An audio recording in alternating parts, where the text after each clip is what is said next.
नमस्कार दोस्तों, स्वागत है आपका आपके इस यूट्यूब चैनल पर। मैथ्स की रिवीजन क्लासेज में आज हम बात करेंगे ज्योमेट्री के बारे में। ज्योमेट्री के लगभग 30 इम्पोर्टेंट क्वेश्चंस के माध्यम से इसकी कंप्लीट थ्योरी को कवर करते हुए हम लोग इसका रिवीजन करेंगे।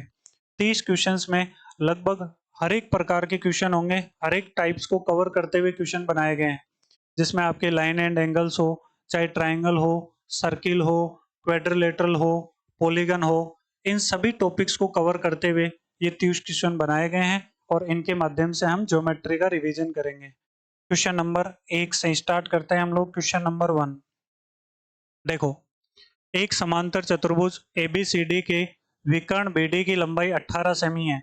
एक समांतर चतुर्भुज है और इस समांतर चतुर्भुज में विकर्ण BD की लंबाई दे रखी है।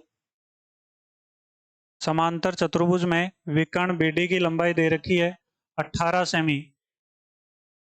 तो A, B, C और D विकर्ण BD की लंबाई है 18 सेमी। यहां से यहां तक की टोटल लेंथ है 18। आगे कह रहा है यदि P और Q क्रमशः उसके ABC त्रिभुज ABC तथा ADC के केंद्रक है। ABC और ADC अगर ABC और ADC के केंद्रक है तो आपको A को C से मिलाना पड़ेगा, तभी बनेगा त्रिभुज ABC। और P और Q इनके केंद्रक है तो ABC का जो केंद्रक है वो बनेगा यहाँ पे P और ADC का केंद्रक है वो यहाँ बनेगा Q। अब देखो, अगर ये दोनों विकर्ण आपस में एक दूसरे को काट रहे हैं तो समांतर चतुर्भुज के दोनों विकर्ण आपस में एक दूसरे को समद्विभाजित करते हैं। इसका मतलब अगर ये 18 है तो ये लेंथ 9 होगी और नीचे ये 9 होगी। अगर ये O पर काट रहे हैं तो मैं कह सकता हूं BO 9 सेमी होगा और OD का मान भी 9 सेमी होगा। उसके बाद अगर ये O पर काटते हैं और P केंद्रक है तो इस त्रिभुज में ये माध्यिका होगी और हम जानते हैं त्रिभुज का केंद्रक माध्यिका को 2:1 में विभाजित करता है। तो अगर मैं इसको ऐसे लिखूं कि BO बराबर में OP प्लस में BP यही होगा, और BP का मान तो हो जाएगा 2 और OP का मान हो जाएगा 1। अगर इन दोनों का मान 3 है और 3 की वैल्यू यहाँ पर 9 है तो 1 का मान हो जाएगा 3। इसलिए हम लोग यहाँ पे देख सकते हैं OP का मान तो हो जाएगा 3 और BP का मान हो जाएगा 6। तो यहाँ से यहाँ तक की दूरी हो गई 3। सेम यही कंडीशन ऊपर वाले ट्राइंगल में बन रही है। तो यहाँ से OQ का जो मान होगा वो भी होगा 3। आपको पूछा है PQ के बीच की दूरी, तो PQ के बीच की जो दूरी होगी वो कंप्लीट हो जाएगी 3 प्लस में 3 बराबर में 6 सेमी। बी ऑप्शन इसका करेक्ट आंसर हो जाएगा 6 सेमी। नेक्स्ट क्वेश्चन देखते हैं। एक समत्रिभुज त्रिभुज की आंतरिक त्रिज्या 3 सेमी है, तदनुसार उस त्रिभुज की प्रत्येक माध्यिका की लंबाई ज्ञात करो। समत्रिभुज त्रिभुज का मतलब होता है समबाहु त्रिभुज, जिसकी सभी भुजाएं समान होती है, इक्विलेटरल ट्राइंगल होता है। यहाँ आंतरिक त्रिज्या दे रखा है 3 सेमी। तो देखो, अगर त्रिभुज ABC है और आंतरिक त्रिज्या 3 सेमी है, यानी A से D तक अगर मैं कोई माध्यिका बना देता हूँ। माध्यिका क्या होती है? त्रिभुज के शीर्ष से सामने वाली भुजा के मध्य बिंदु को मिलाने वाली रेखा माध्यिका कहलाती है। और इस माध्यिका पर होगा केंद्रक, जिसे हम G से डिनोट कर देते हैं। अगर अंतः त्रिज्या की बात करते हैं तो ये तो होगी अंतः त्रिज्या R और ये होती है कैपिटल R। इस R का मान आपके पास में दे रखा है, R बराबर है 3 सेमी। हम जानते हैं कि ये 2:1 के अनुपात में विभाजित होती है। तो अगर इसका मान 3 है तो कैपिटल R का मान हो जाएगा 6। आपको माध्यिका की लंबाई बतानी है तो AD बराबर हो जाएगा 6 और 3 टोटल 9 सेमी, और 9 सेमी इसका राइट आंसर हो जाएगा डी ऑप्शन। इसको आप ऐसे भी कर सकते हैं, स्मॉल r बराबर होता है समबाहु त्रिभुज में स्मॉल r बराबर होता है h/3। आपको h यानी माध्यिका की लंबाई ज्ञात करनी है तो h बराबर होगा 3r। r का मान दे रखा है यहाँ पे 3 सेमी, तो h बराबर हो जाएगा 9 सेमी। और इस h को ही समबाहु त्रिभुज में हम कह सकते हैं माध्यिका। तो माध्यिका AD की लंबाई हो जाएगी 9 सेमी। तो 9 सेमी इसका करेक्ट आंसर होगा। ऑप्शन नंबर डी इसका करेक्ट आंसर हो जाएगा। नेक्स्ट क्वेश्चन पढ़ते हैं। सूची 1 को सूची 2 से सुमेलित करो। देखो ये सुमेलित करने वाला क्वेश्चन है। यह आपको देखना है कि न्यून कोण, हम जानते हैं न्यून कोण ये 90 डिग्री से कम होगा। न्यून कोण, अधिक कोण 90 डिग्री से 180 डिग्री के बीच का कोण होता है। समकोण क्या होगा? समकोण बनता है 90 डिग्री पर, और प्रतिवर्ती कोण होता है 180 से 360 के बीच का जो कोण होगा वो होता है प्रतिवर्ती कोण। तो ए में 3 होगा, ये भी नहीं है, ये भी नहीं होगा। 2 में 3 दे रखा है। आगे चलेंगे बी में 1 दे रखा है, तो बी में इन दोनों में से एक ये रहा, यही ऑप्शन इसका करेक्ट आंसर हो जाएगा। अगर आप सी में देखेंगे तो सी का 4 होगा और डी में हो जाएगा ये 2, तो सी ऑप्शन इसका करेक्ट आंसर हो जाएगा। आगे चलते हैं नेक्स्ट क्वेश्चन। एबीसीडी एक चक्रीय ट्रिपेजियम है। ट्रिपेजियम का मतलब होता है समलम चतुर्भुज है, जिसकी एडी तथा बीसी भुजाएं परस्पर समांतर है। यदि एबीसी बराबर 72 डिग्री है तो एंगल बीसीडी का मान क्या होगा? अच्छा क्वेश्चन है। देखो एबीसीडी चक्रीय ट्रिपेजियम है। अगर कोई चक्रीय चतुर्भुज है इसका मतलब उसके चारों शीर्ष वर्त की परिधि पर है। वर्त की परिधि पर है, मैं बना देता हूं ABCD, ABCD। क्वेश्चन कह रहा है AD तथा BC भुजाएं परस्पर समांतर है। एक तो AD है और BC, ये दोनों भुजाएं समांतर है, पैरेलल है। ABC बराबर 72 डिग्री है। ABC का मान है 72 डिग्री। ठीक है, यहाँ थोड़ा ध्यान से समझने की आवश्यकता है, नहीं तो क्वेश्चन गलत हो जाता है। जल्दी में हम लोग ये 72 डिग्री है और आपसे पूछा है BCD, तो BCD का मान 180 माइनस 72 यानी 108 डिग्री कर देते हैं और वो गलत हो जाता है। ध्यान से समझना, अगर ये 72 डिग्री है और ये चक्रीय चतुर्भुज है तो कंसेप्ट होता है चक्रीय चतुर्भुज में आमने सामने के कोणों का योग 180 डिग्री होता है। तो मैं लिख सकता हूं एंगल बी प्लस में एंगल डी बराबर होगा 180 डिग्री। तो आपके पास अगर ये 72 डिग्री है तो एंगल डी का मान क्या होगा? अगर बी का मान 72 डिग्री है तो एंगल डी बराबर में हो जाएगा ये 180, तो यहां से एंगल डी बराबर हो जाएगा 108 डिग्री। तो ये एंगल होगा 108 डिग्री। अब आप देखो दो समांतर रेखाएं हैं और उनको कोई तिर्यक रेखा काट रही है, तिर्यक रेखा काट रही है, तो संगत कोण आपस में बराबर होते हैं। अगर ये एंगल 108 डिग्री है तो ये वाला एंगल भी 108 डिग्री होगा, और अगर ये एंगल 108 डिग्री है तो हम जानते हैं किसी सरल रेखा पर बने सभी कोणों का योग 180 डिग्री होता है। इसलिए यहाँ पर ये 108 है तो इधर वाला एंगल हो जाएगा 72 डिग्री। तो इसका करेक्ट आंसर होगा 72 डिग्री, यही इसका आंसर होगा। ऑप्शन नंबर डी इसका करेक्ट आंसर हो जाएगा। नेक्स्ट क्वेश्चन देखो, त्रिभुज एबीसी में PQ BC के समांतर है, तदनुसार यदि AP अनुपात PB बराबर 1:2 है। कोई त्रिभुज ABC है, त्रिभुज है ABC, AB और C, PQ BC के समांतर है। BC के कोई पैरेलल लाइन है PQ, यहां पर लिख दिया मैंने PQ। तदनुसार यदि AP अनुपात PB 1:2 है, यानी अगर ये दोनों लाइन पैरेलल है तो AP और PB का अनुपात 1:2 है।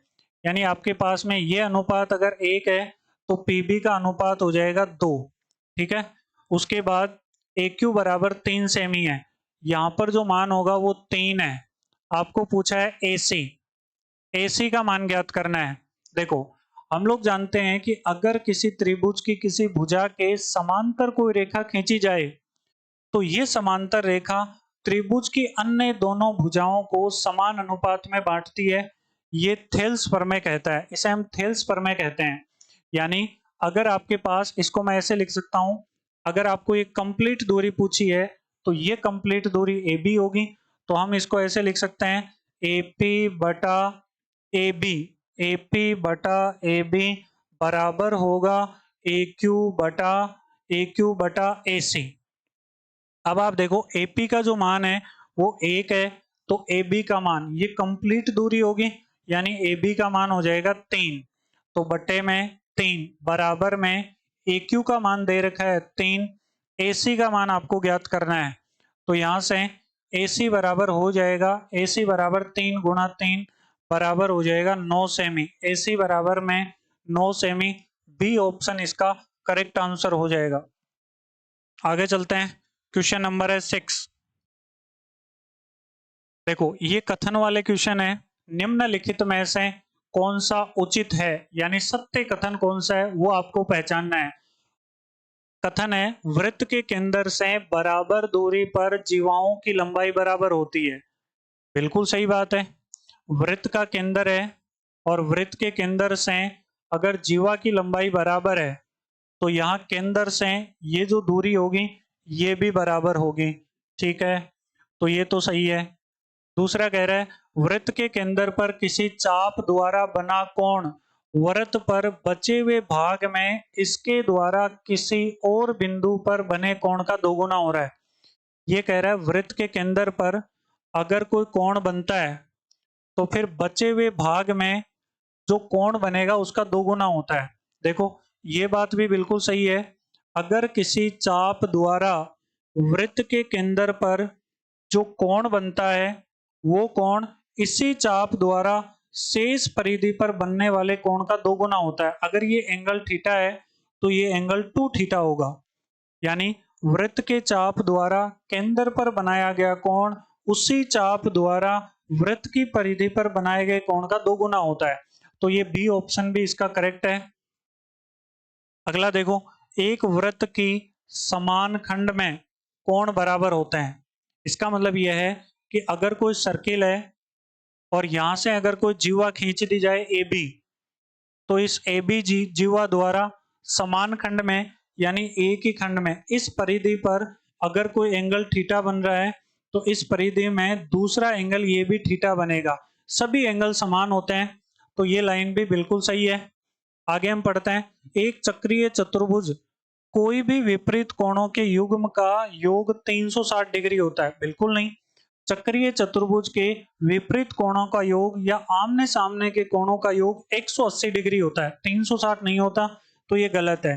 यदि किसी चतुर्भुज के एक विपरीत कोणों का योग 90 डिग्री होता है, बिल्कुल नहीं होता, 90 डिग्री नहीं 180 होता है, तो ये लाइन भी गलत है।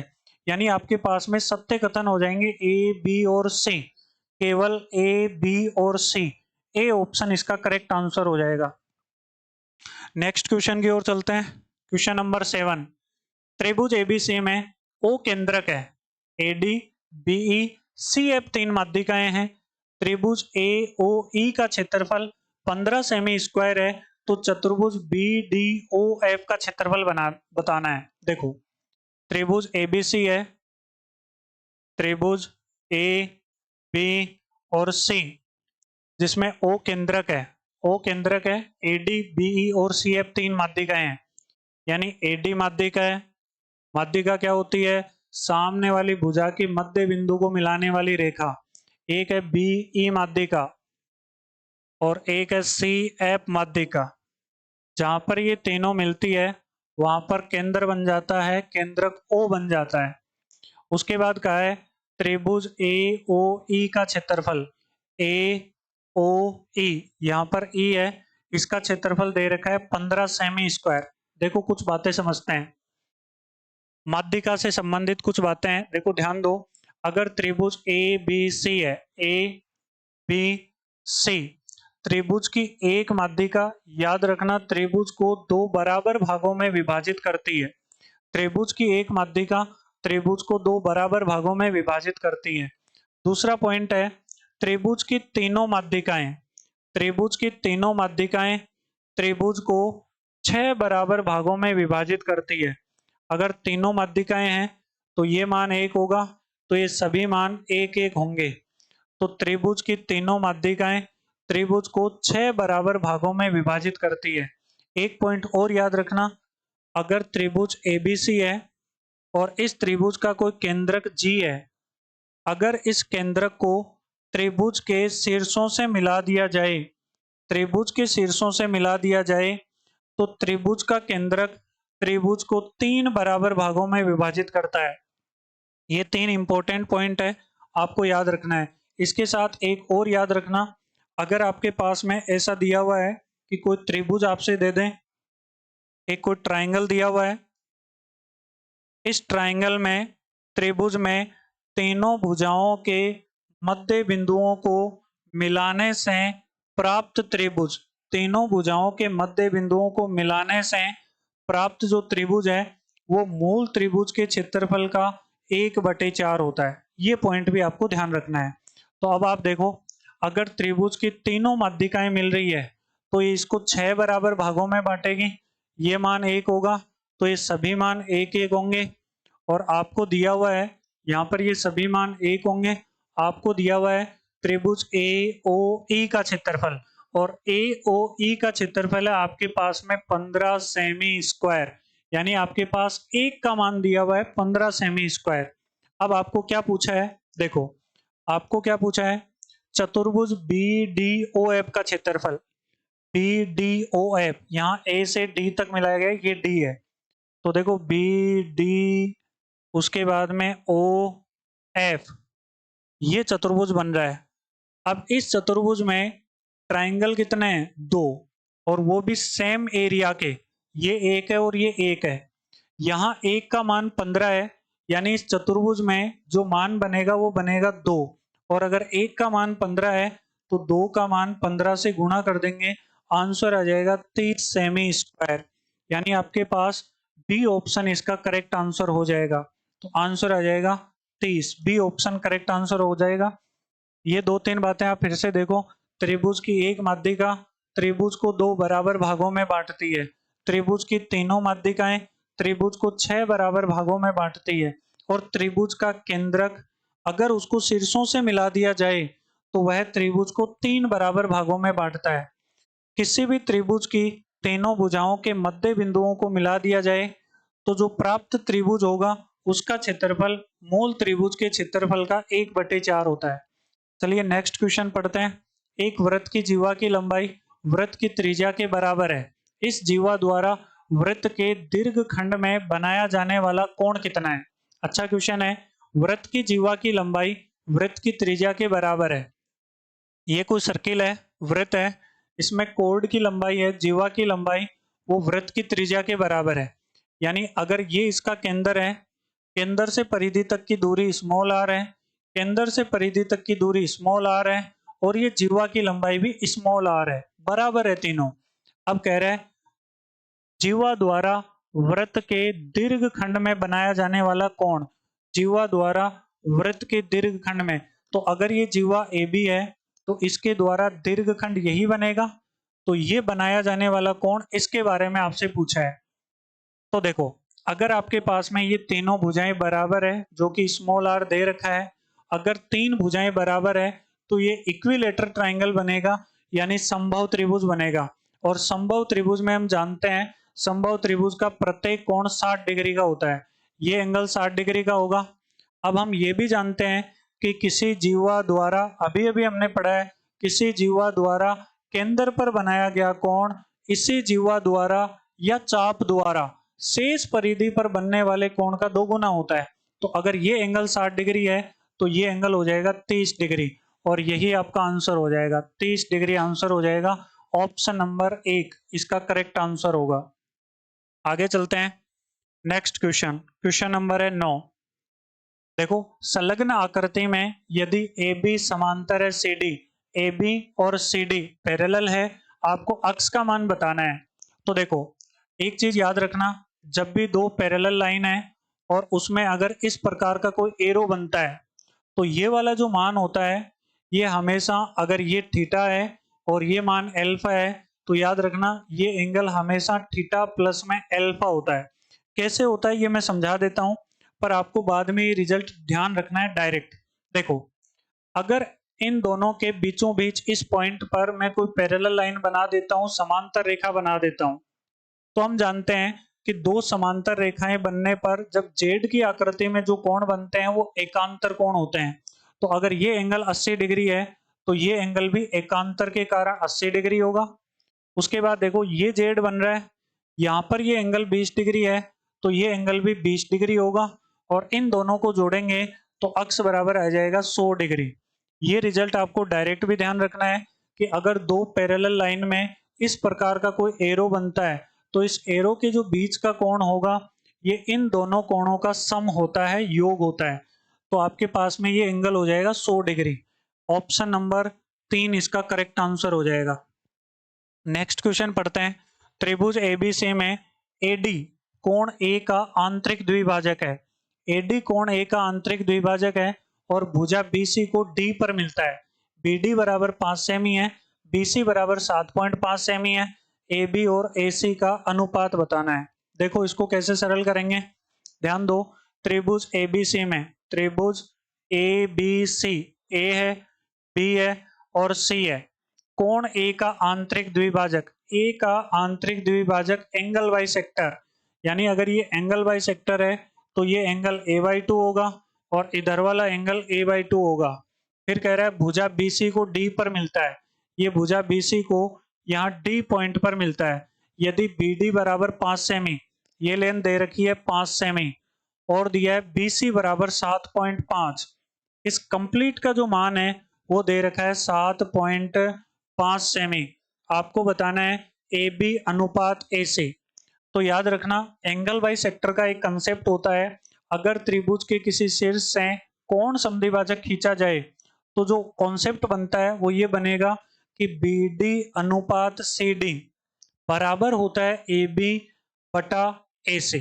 इसको मैं ऐसे लिखता हूं, बी डी बटा सी डी बराबर होगा ए बी बटा ए सी। और आपको इन्हीं भुजाओं का अनुपात पूछा है, ए बी अनुपात ए सी। तो ध्यान दो बी डी का मान कितना होगा, 5 होगा, और ये कंप्लीट कितनी है, 7.5 है, तो फिर इसका मान होगा 2.5, 2.5। अब ये मान यहाँ पे रख दो, बी डी बराबर है 5 और सी डी बराबर है 2.5, बराबर दे रखा है ए बी बटा ए सी। अब इसको काट दो, 2.5 से ये 2 बार कट जाएगा तो बन जाएगा ए बी अनुपात ए सी बराबर हो जाएगा 2:1, 2:1 इसका राइट आंसर हो जाएगा। तो ये ऑप्शन नंबर 1 इसका करेक्ट आंसर हो जाएगा, 2:1। नेक्स्ट क्वेश्चन पढ़ते हैं, क्वेश्चन नंबर 11। क्वेश्चन कह रहा है एक गैर वर्ग समचतुर्भुज एबीसीडी के कोणों एंगल ए तथा एंगल बी का अनुपात 4:5 है, तो कोण सी का माप क्या होगा, ये आपसे पूछा गया है। देखो इसने कहा है गैर वर्ग समचतुर्भुज, समचतुर्भुज तो होना चाहिए यानी उसकी सभी भुजाएं बराबर होनी चाहिए। गैर वर्ग का मतलब है एंगल 90 डिग्री नहीं होना चाहिए। इसका मतलब यह है कि एक समचतुर्भुज है जहां पर 90 डिग्री एंगल नहीं बनना चाहिए, ये समचतुर्भुज है। एबीसीडी के कोणों ए और बी का अनुपात, यहाँ पे लिख देते हैं ए बी सी और डी। एंगल ए और एंगल बी का अनुपात है 4:5। इसको ऐसे लिख देते हैं एंगल ए अनुपात एंगल बी, एंगल ए अनुपात एंगल बी, ये दे रखा है 4:5। देखो समचतुर्भुज के दो कॉन्सेप्ट आपको ध्यान रखना है। अगर आपके पास में ये समचतुर्भुज है तो एक तो आसन कोणों का योग 180 डिग्री होता है। दो रिजल्ट ध्यान रखो, यहां मैं लिख सकता हूं angle A plus angle B बराबर होगा 180 डिग्री। इसी प्रकार angle B plus angle C, angle B ये भी तो आसन कोण है, तो angle B plus angle C बराबर होगा 180 डिग्री। उसके बाद देखो एंगल सी और एंगल डी भी तो आसन कोण है, तो हम लिख सकते हैं angle C plus angle D बराबर होगा 180 डिग्री। इसी प्रकार एंगल डी और एंगल ए ये भी तो आसन कोण है। आसन कोण क्या होते हैं, एक ही रेखा पर बनने वाले कोण। ए और बी एक ही रेखा पर बने हुए हैं तो इसे हम आसन कोण कह सकते हैं।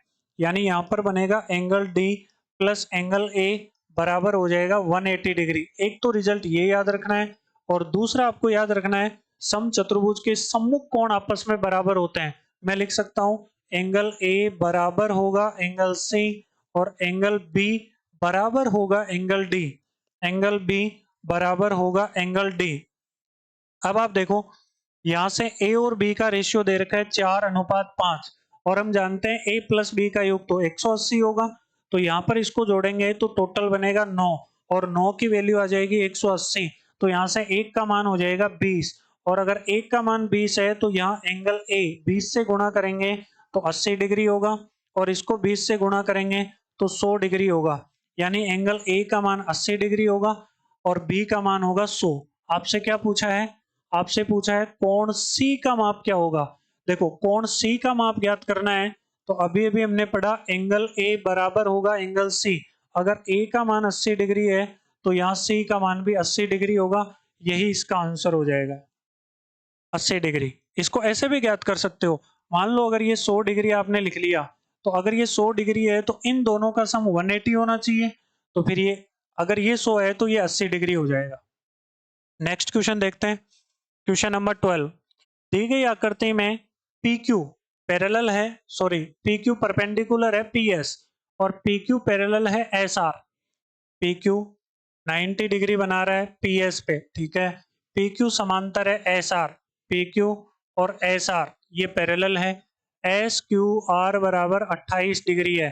एस क्यू आर का मान दे रखा है ये वाला मान 28, क्यू आर टी बराबर 65 डिग्री है। क्यू आर टी ये एंगल दे रखा है 65 डिग्री, तो आपको अक्स का मान बताना है, यानी ये वाला एंगल बताना है। देखो अगर आपके पास में ये दो लाइन पैरेलल है और समांतर है, उनको एक तिर्यक रेखा काटती है, तो ये जो एंगल बनेगा, ये जो एंगल बनेगा वो एकांतर कोण होगा। इधर ध्यान दो, ये जो एंगल बनेगा ये एकांतर कोण बनेगा, यानी ये एंगल अगर 65 डिग्री है तो इस कंप्लीट का मान 65 होगा। अगर इस कंप्लीट का मान 65 डिग्री होगा, 65 डिग्री होगा और यहाँ दे रखा है 28, तो ये जो एंगल बचेगा 65 में से 28 माइनस कर देंगे तो ये बन जाएगा 37, ये मान आ जाएगा 37 डिग्री।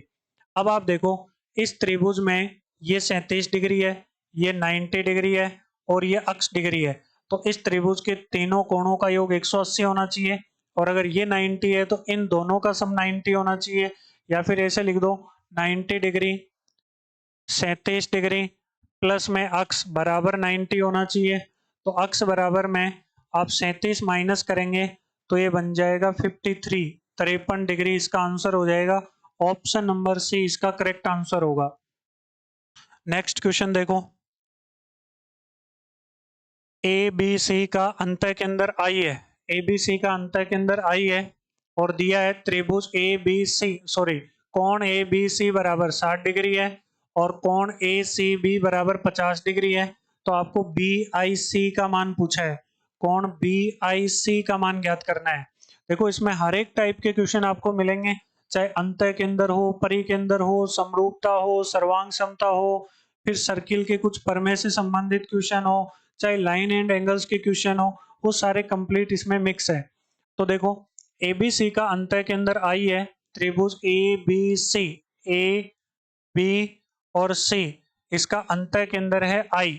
आई अगर अंतः केंद्र है तो आपके पास में ये सारे एंगल बाई सेक्टर होंगे, क्योंकि अंतः केंद्र तभी बनता है जब त्रिभुज के तीनों कोणों के कोण समद्विभाजक मिलते हैं, तभी अंतः केंद्र बनता है। तो यहाँ से हम देखेंगे आई अगर अंतः केंद्र है तो आपको दिया है angle A B C 60 degree, ये जो कंप्लीट एंगल है इसका मान आपको दिया है 60 डिग्री, ठीक है। इधर लिख देता हूँ ए सी बी इसका मान दिया है 50 डिग्री, ये जो कंप्लीट का मान है यह है 50 डिग्री और ये जो एंगल है इसका मान दिया है 60 degree.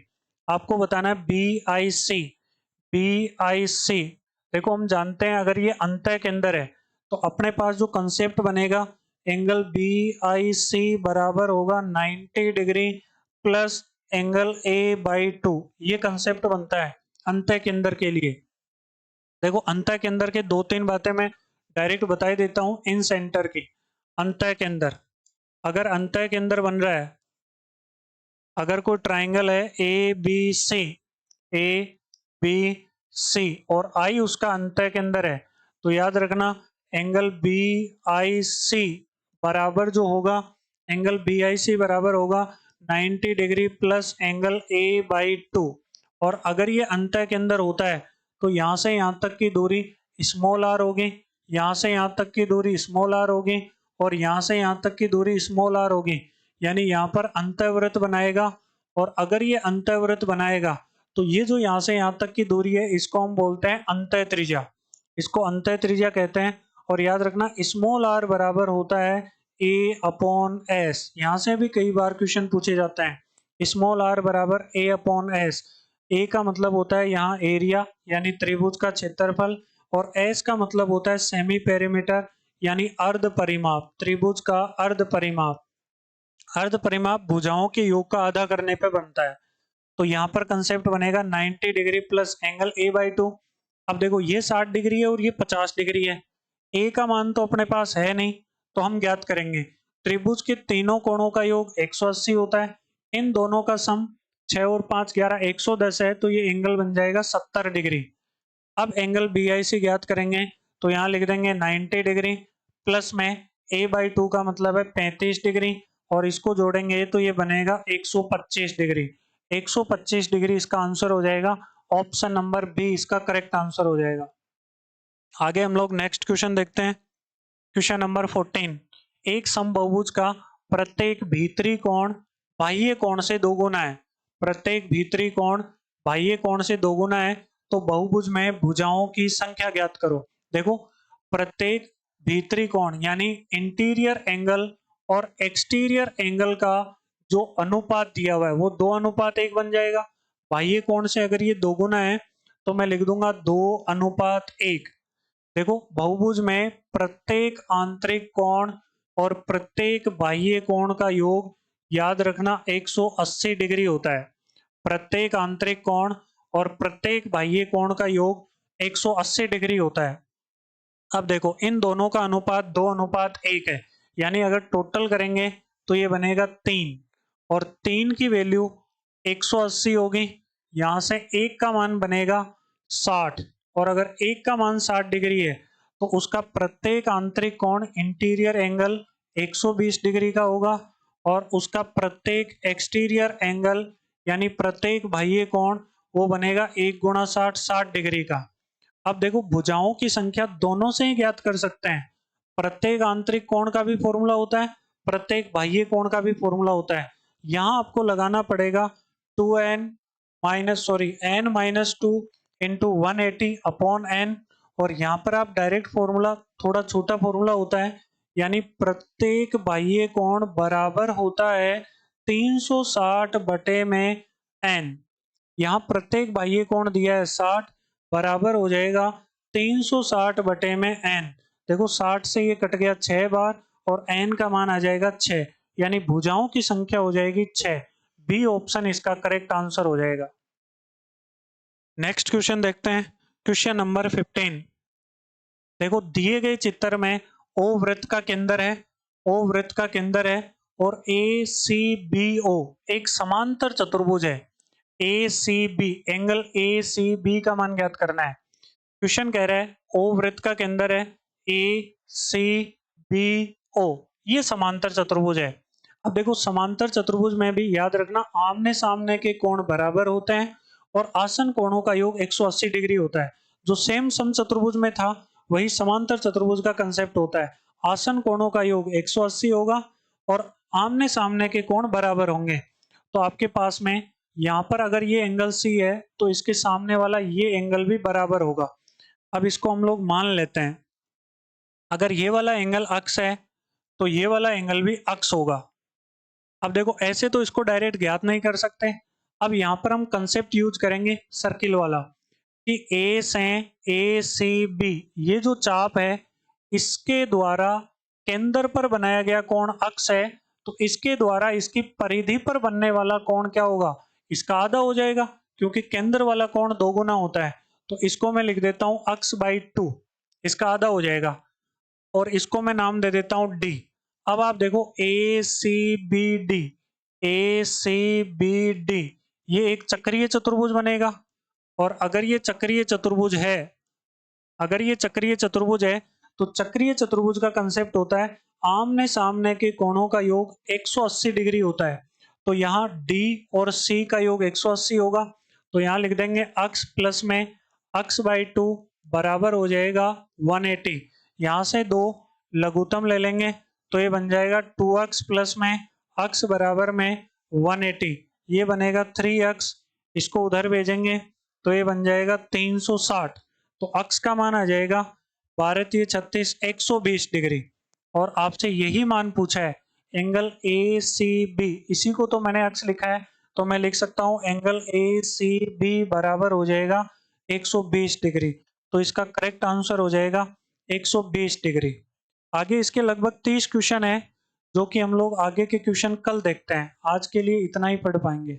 Okay, thank you so much.